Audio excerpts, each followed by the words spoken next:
Hey everybody, welcome back. As I promised the other day, or yesterday, today would be a flea market find video, and I want to share with you.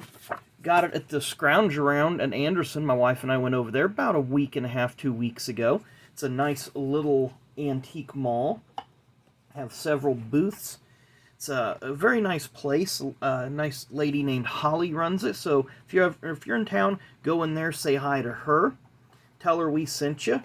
And let's get rolling into what we have here first. And it's all going to be mostly racing, and there's a couple of baseball cards that I did pick up that I got a good deal on, so we will go over those here in a minute. But I got a few hero cards here. I'm just going to slide them in front of the camera here real quick.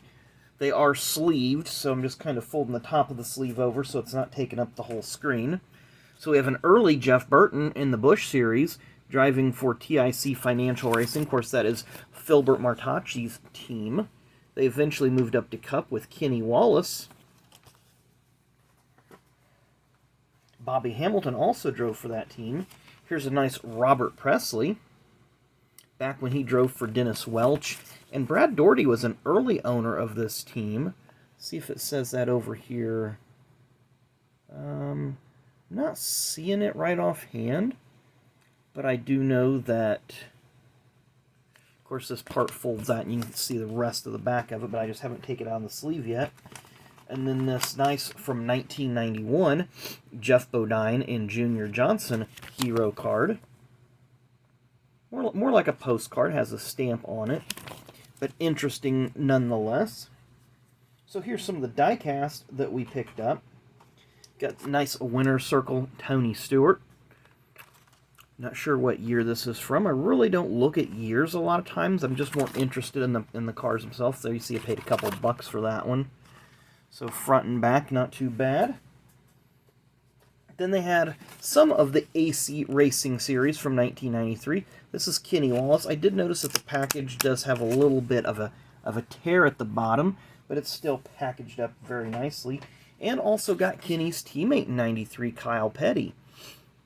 Of course, Kyle Petty won. Where did he win in 93? He won at Watkins Glen. No, he didn't win at Watkins Glen. He won at Pocono in 93. Kenny Wallace had 2 top 10s in 93. No, he had 3 top 10s, but 2 of them Dick Trickle drove in relief for him. Then the third AC card, and I've been peeling that price tag off of there. It's on the plastic, so it'll come off, is Jeff Gordon. Of course, 1993 was Jeff's rookie year. And the backs of these have information about the driver and so forth. So I thought that was a pretty nice find. Can't remember if they had any of the what other drivers they may have. They may have Rusty Wallace, but because it said Pontiac and not Miller, I just declined to buy those. I just don't like them as much when they don't have the sponsors on them. Did get a Phoenix International Raceway card. You can see those huge, cheap little stickers for contingency decals they put on them back then, as opposed to the newer ones that are a lot more detailed and a lot more accurate in terms of placing. The next one we have here is a very iconic Busch Series car. Many of you remember this from the early 90s. Mark Martin was super dominant in the Busch Series in this car. He started driving this particular sponsor and number in 1992, I believe. I definitely know he came in 93 and took off by storm, but I think he was in it in 92, maybe a little sooner. But he really racked up some dominance in the Busch Series. This next one's really unique, and the camera's not going to do it justice. It's a very, very bright pink. It is Bobby Dodder. Reason it's pink, for a short period of time, he was sponsored by Cling Free. I believe those were fabric softener sheets. Then the sponsor went away, and it just went back to Team R Racing. Now, I did get 2 of these, so I'm going to just put one in the background. But it's Bobby Hillin when he drove the 42 car in 1991. If you go back and watch 91 Winston 500, about half to 2/3 through the race, huge wreck on the backstretch. Kyle Petty, who was running with the lead pack, is involved. Chad Little T-bones him in the melee, and Kyle breaks his leg. Bobby drove several races while Kyle was recuperating, and they did make a die-cast of that one. Next one is from 1998, Smokey Eunuch.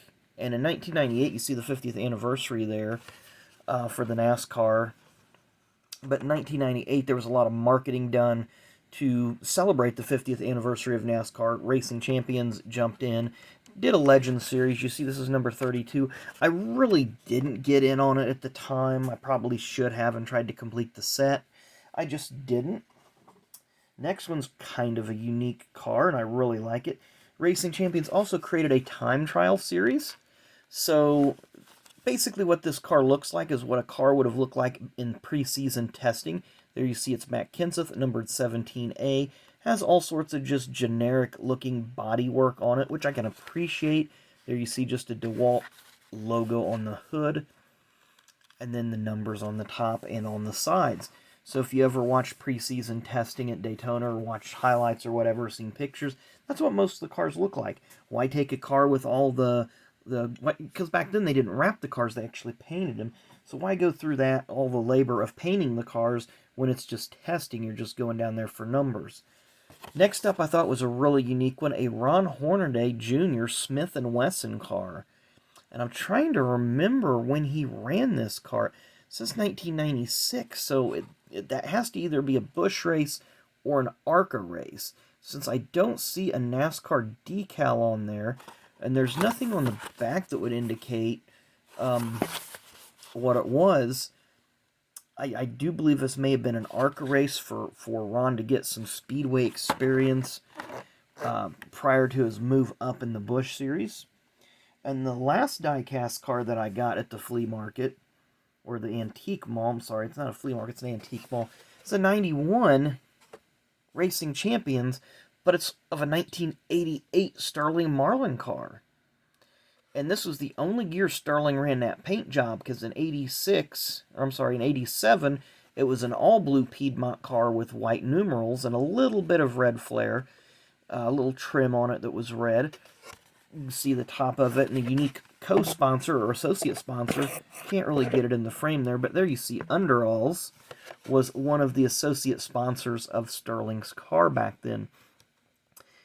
Because the next year, 1989, they switched the number from 44 to 94 as sponsorship switched from Piedmont to Sunoco, and they were promoting Sunoco's 94 octane gasoline. Of course, that created some sponsorship issues in NASCAR, because at the time, Union 76 was the fuel provider, and they didn't like Sunoco, a gasoline company, coming in, so they switched from promoting their fuel to Sunoco Oils and Lubricants, and that's how they got around that.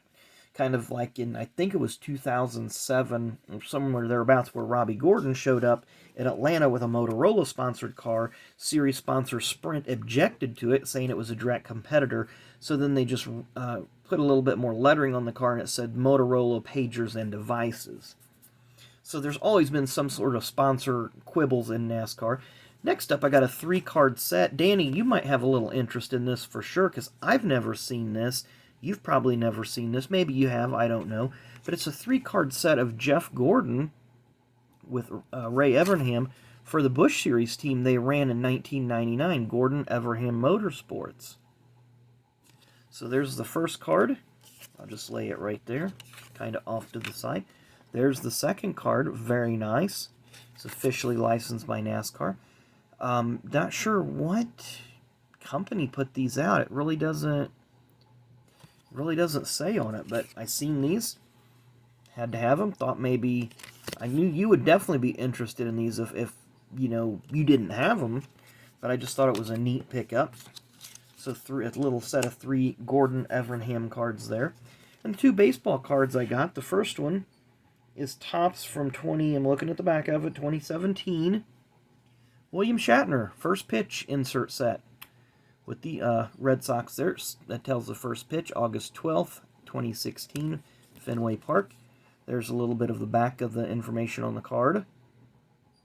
So, William Shatner, very cool. I'm not really a Star Trek guy, but there's certain cards that clicked. It's like, I gotta have that one. And the next one I seen it, and I definitely had to have it, was an Albert Pujols rookie, 2001 Bowman. Centering's just a hair off. I'd say it's probably 55-45. But overall, this card is very sharp. Really like it. And had to change I changed sleeves, or not sleeves, but top loads, because it was one of the ones with the gold lettering rookie card logo. And I just don't think that pops, but I really like this card. So now I've got me an Albert Pujols rookie card. Excited about that. So anyway, again, I got all this stuff. I'm going to put it up here again on the screen. Scrounge around. I want to thank her for letting me, you know, pick up some really, really good deals. She's a really nice lady. Her name's Holly. If you're ever in the neighborhood over there in Anderson, stop by and see her. She's got a lot of nice booths over there. So appreciate all you guys liking, subscribing, commenting. Let's keep that moving forward. Like to see the numbers go up, as we always do, to get more people involved, get more people in the community. It's a lot of fun. So once again, thanks again for watching. Have a great rest of your Monday, and we will see you tomorrow.